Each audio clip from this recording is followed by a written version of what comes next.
Last దాకా చూడండి, subscribe చేయండి. పోడేలు కాళ్ళ ఇది చోర ఎలా పెట్టుకున్నాం ఇక్కడ ముందుగానే మేము వీటిని మెత్తగా ఉడికించుకున్నాం.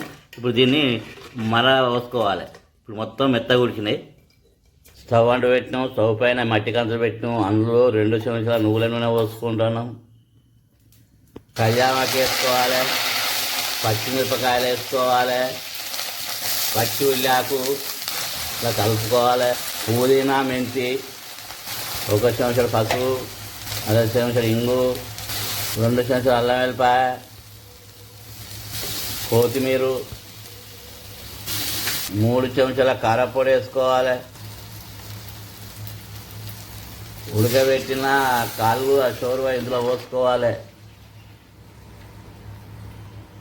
ఇది ముందానే మెత్త ఉడకబెట్టుకున్న పోడేలు కాళ్ళు ఇలా మొత్తం కలుపుకోవాలి. ఒకసారి తగినంత ఉప్పు వేసుకోవాలి.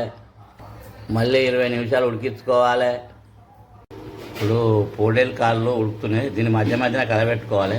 ఇప్పుడు ఉడికింది, మసాలా వేసుకోవాలి. ఇప్పుడు చెంచాడు మసాలా వేసుకున్నాం. ఇలా కలుపుకోవాలి, స్టవ్ ఆఫ్ చేయాలి, దించుకోవాలి.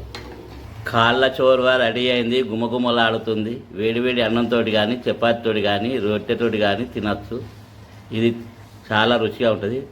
పోడేలు కాళ్ళ చోర్వా, ఈ పోడేలు కాళ్ళ చోర్వా చాలా రుచిగా ఉంటుంది. మళ్ళీ మళ్ళీ కావాలనిపిస్తుంది.